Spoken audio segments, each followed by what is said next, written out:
నమస్తే, welcome to Bharati TV. నేను బాపయ్య. బాబుకి భయపడలేదు, లోకేష్కి భయపడక తప్పడం లేదు అని చెప్పేసి ఈ వీడియోకి నేను ఒక టైటిల్ పెట్టాను. మీరు తమ్నైల్లో కూడా చూసినట్లయితే కొడాలి నాని, వల్లభనేని వంశీ ఇద్దరూ కూడా అంటున్నట్టు బాబుకి భయపడలేదు మనం ఏనాడు, కానీ లోకేష్కి భయపడక తప్పడం లేదు అన్నట్టుగా నేను తమ్నైల్లో కూడా పెట్టాను.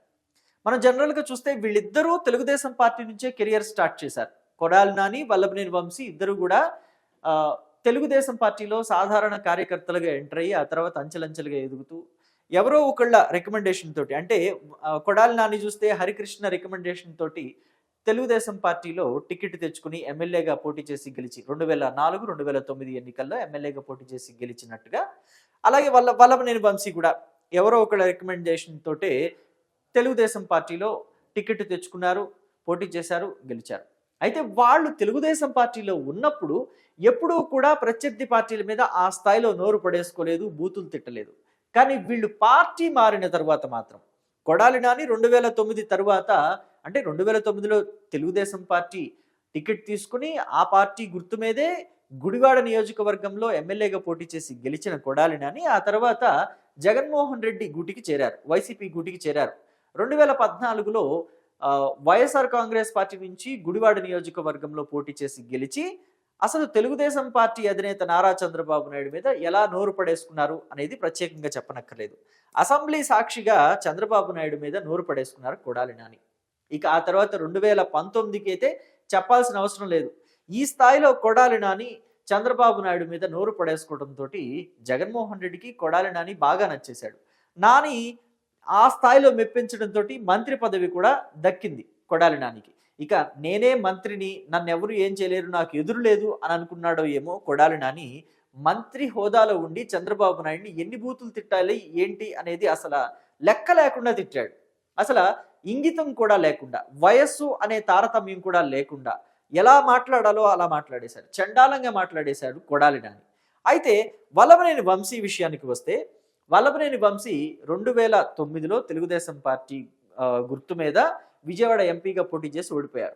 ఆ తర్వాత వల్లభనేని వంశీని తీసుకువెళ్ళి గన్నవరం నియోజకవర్గంలో అకామిడేట్ చేశారు చంద్రబాబు. టికెట్ ఇచ్చారు 2014లో. తెలుగుదేశం పార్టీ గుర్తు మీదే గెలిచాడు.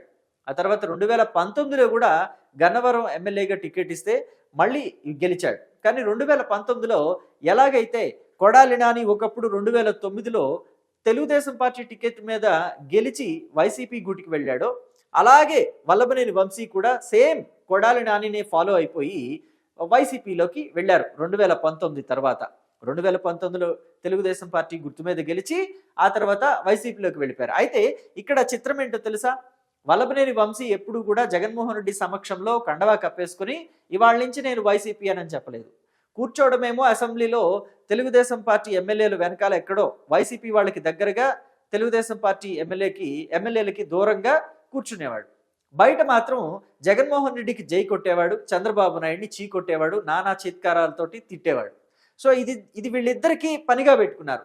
ఇక వల్లభనేని వంశీ అయితే ఇంకొక మెట్టు పైకెక్కి అసలు ఎవరు అంతటి నీచమైన మాటలు రాజకీయ నాయకులు ఇక భవిష్యత్తులో కూడా మాట్లాడలేరు, మాట్లాడడానికి కూడా అవకాశం లేదు, అంతకు మించి తిట్లు బూతులు ఏం లేవు. అంతలాగా నారా భువనేశ్వరిని క్యారెక్టర్ అసాసినేషన్ చేశారు. అలాగే నారా లోకేష్ పుట్టుకు గురించి కూడా నీచమైన మాటలు మాట్లాడారు. అసలు సభ్య సమాజం తలదించుకునే మాటలు మాట్లాడారు. సో మరి మాట్లాడేసిన తర్వాత సారీ చెప్తే అయిపోతుందా? కానీ ఆ మనసులో మాటలు నాటుకుపోయి ఉంటాయి కదా, సులాల్లాగా గుచ్చుకుపోయి ఉంటాయి కదా లోకేష్కి. మరి లోకేష్ వదిలిపెడతాడంటే ఖచ్చితంగా లోకేషే కాదు, మనిషి పుట్టిన వాళ్ళు ఎవ్వరు కూడా వదిలిపెట్టలేరు అని చెప్పాల్సిన మాటలు అన్నమాట అవి. అలాంటి నీచమైన మాటలు మాట్లాడాడు వల్లభనేని వంశీమోహన్. అందుకే లోకేష్ వెంటాడే అవసరం లేకుండా వల్లభనేని వంశీమోహనే వచ్చి చిక్కుకున్నాడు. బోన్లో ఎర పెడితే ఎలకే వచ్చి చిక్కుకుంటుందో అలా చిక్కుకున్నాడు సత్యవర్ధన్ అనే ఎర వల్ల వల్లభనేని వంశీమోహన్. సో వల్లభనేని వంశీమోహన్ సత్యవర్ధన్ని కిడ్నాప్ చేసి తనకే తాను వచ్చి ఇరుక్కున్నాడు, జైలుకు వెళ్లాల్సి వచ్చింది. వల్లభనేని వంశీమోహన్ అసలు జైల్లో ఉంటే ఏమైపోతాడో అనే పరిస్థితికి వచ్చింది. ఇదిగోండి చివరికి ఇలా అయిపోయాడు. చివరికి ఈ పరిస్థితికి వచ్చాడు వల్లభనేని వంశీమోహన్.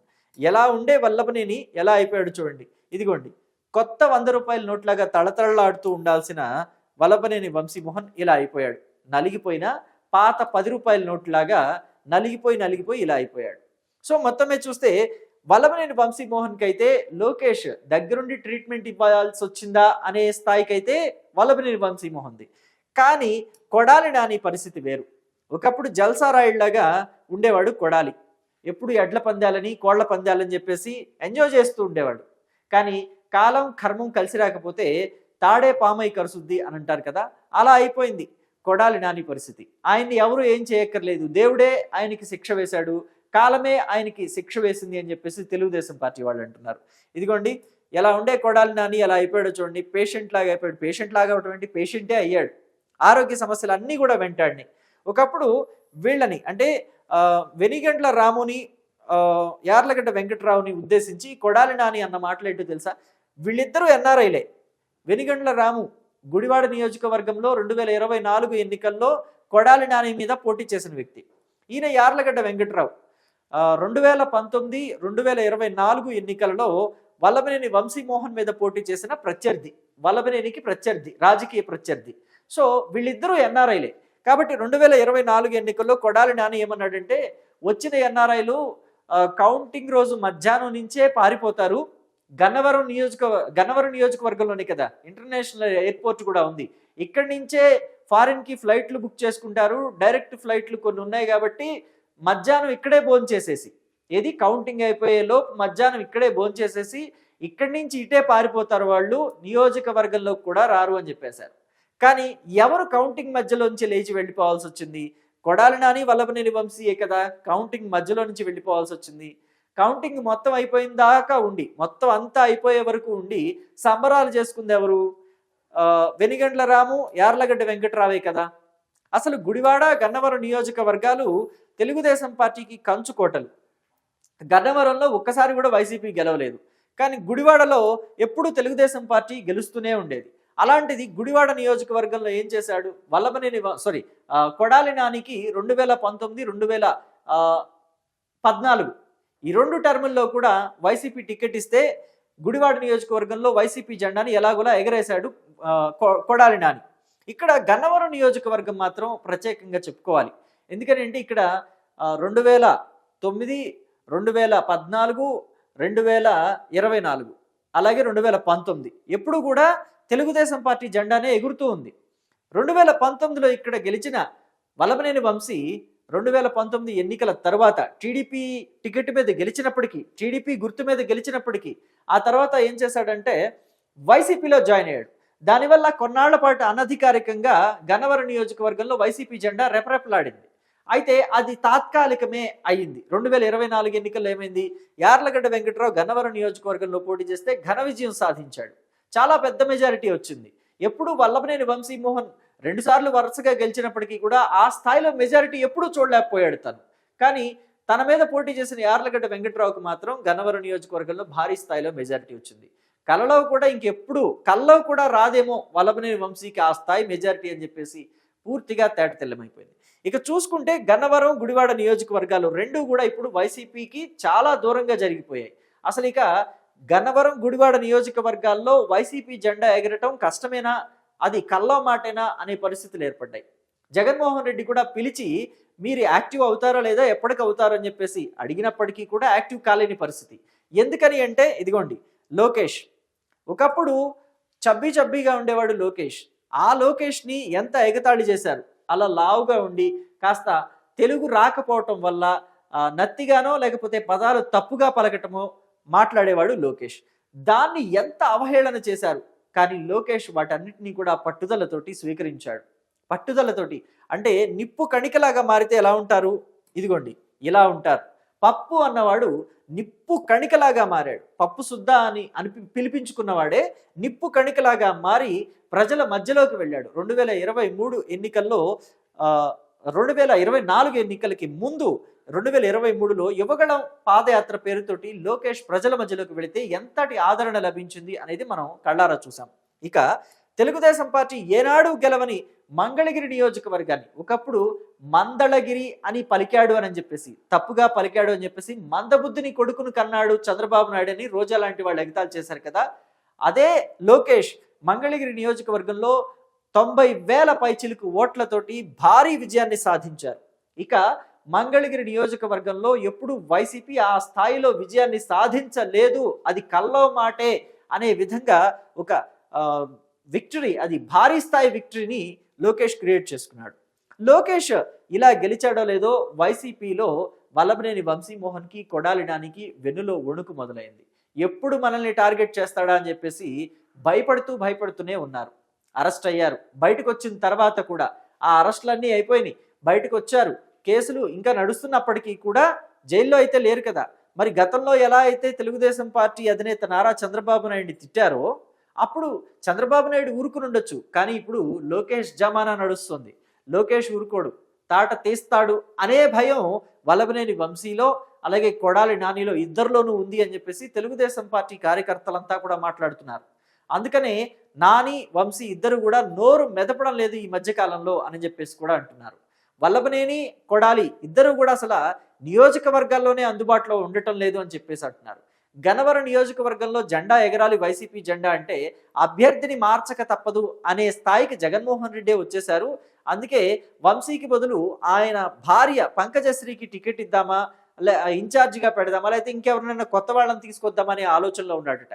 ఇక గుడివాడలో కూడా కొడాలి నాని వల్ల అవ్వదు, కొడాలి నాని వల్ల తేలదు అనేది జగన్మోహన్ రెడ్డికి బోధపడిపోయింది. అందుకనే వేరే ఎవరినైనా తీసుకురావాలి, ముఖ్యంగా ఎన్ఆర్ఐకి ఇస్తే ఇంకా బాగుంటుంది అనే ఆలోచనలో జగన్ ఉన్నట్టుగా తెలుస్తుంది. అయితే కొడాలి నాని మాత్రం తన తమ్ముడి కొడుక్కి టికెట్ ఇవ్వమని చెప్పేసి రిక్వెస్ట్ చేస్తున్నారట. కానీ జగన్ మాత్రం అందుకు సుముఖంగా లేరు అని చెప్పేసి గుడివాడలో ఇంటర్నల్ టాక్. మరి ఏం జరుగుతుంది? వంశీ, నాని ఇద్దరూ కూడా లోకేష్ దెబ్బకి ఈ స్థాయిలో వణికిపోతున్నారు అనంటే అసలు భవిష్యత్తులో గుడివాడ, గన్నవరం నియోజకవర్గాలు వైసీపీకి వచ్చే ఛాన్స్ ఉన్నాయా అనంటే ఇలా ఉంటే పరిస్థితి మాత్రం కష్టమే. వైసీపీకి ఆ ఛాన్సే ఉండదు ఆ రెండు నియోజకవర్గాల్లో అంటున్నారు. వైసీపీ అంటే లోకేష్కి దడవటం వల్ల, లోకేష్కి భయపడటం వల్ల వీళ్ళు వణుకుతూ ఉంటే తెమలదు వైసీపీకి, అది అందని ద్రాక్షగానే మిగిలిపోతాయి ఆ రెండు నియోజకవర్గాలని చెప్పేసి వైసీపీ వాళ్ళు కూడా మాట్లాడుకుంటున్నారట. ఇంకా ఎంతకాలం వీళ్ళని మార్చేసి కొత్త వాళ్ళని పెట్టాలి, లేదా వీళ్ళన్నా యాక్టివ్గా ఉండమని చెప్పాలి. అసలు కార్యకర్తలకు అందుబాటులో ఉండటం లేదు, ఫాలోవర్స్కి అందుబాటులో ఉండటం లేదు. వంశీ, నాని ఇద్దరు కూడా ఎప్పుడూ హైదరాబాద్లోనే ఎక్కువగా కాలక్షేపం చేస్తున్నారు. వాళ్ళ వ్యాపారాలు ఏవో వాళ్ళు చూసుకుంటున్నారు. ఎప్పుడైనా వస్తే ఇలా వచ్చి అలా వెళ్ళిపోతున్నారు. ఎవరికి కూడా అందుబాటులో ఉండటం లేదు. అసలు జగన్మోహన్ రెడ్డి వైసీపీ నుంచి ఏ కార్యక్రమాలకి పిలుపునిచ్చినా, మొన్న మధ్య చూసాం మనం పీపీపీ విధానానికి సంబంధించి వైసీపీ ఎంత యాక్టివ్గా పనిచేసింది అనేది. అందులో నిజం ఎంత ఉంది, అబద్ధం ఎంత ఉంది అనేది పక్కన పెట్టండి. కార్యకర్తల్ని, నాయకుల్ని రోడ్ల మీదకి పిలిపించి జగన్మోహన్ రెడ్డి భారీ స్థాయిలో హంగామా చేశారు. కానీ వంశీ, నాని ఇద్దరు కూడా అసలు పత్తా లేకుండా పోయారు. ఇప్పుడు కూడా తిరుమల లడ్డు వ్యవహారంలో ఒకళ్ళ మీద ఒకళ్ళు దుమ్మెత్తి పోసుకుంటున్నాయి తెలుగుదేశం, వైసీపీ పార్టీలు. కానీ నాని, వంశీ వాయిస్ మాత్రం ఎక్కడా వినిపించడం లేదు. అందుకు కారణం లోకేష్ భయం అనే పదానికి ఇద్దరి చేత మీనింగ్ రాయిస్తున్నాడు అని చెప్పేసి తెలుగుదేశం పార్టీ వాళ్ళంతా మాట్లాడుతున్నారు. అరెస్టు అనే దానికి ఒక మాట వినపడితేనే వాళ్ళిద్దరూ వణికిపోయేలాగా ఉన్నారు. వంశీ అయితే ఆ మధ్య కొన్నాళ్ళు గోవాలోనో ఎక్కడో తలదాచుకుని వచ్చాడు అని చెప్పేసి కూడా మనం విన్నాం. అలాంటి వార్తలు కూడా గుప్పుమన్నాయి. వంశీ పారిపోయాడు, అసలు గోవాలో ఎక్కడో షిప్పులో దాక్కున్నాడు అని చెప్పేసి. క్యాసినో షిప్పులు ఉంటాయి కదా గోవా దగ్గర, అలాంటి షిప్పుల్లో తలదాచుకున్నాడు. ఆ తర్వాత హైకోర్టు ముందస్తు బెయిల్ మంజూరు చేసిన తర్వాతే బయటకు వచ్చాడు అని చెప్పేసి కూడా టాక్ నడిచింది. సో ఈ స్థాయిలో లోకేష్ భయపెడతాడు వాళ్ళిద్దరిని అని చెప్పేసి ఎక్స్పెక్ట్ చేయలేకపోయింది వైసీపీ కూడా. సో మరి ఇక మీదటైనా యాక్టివ్ అవుతారా, అసలు పూర్తిగా రాజకీయాల నుంచి తప్పుకుంటారా, ఏం జరుగుతుంది అనేది వేచి చూద్దాం. Thank you.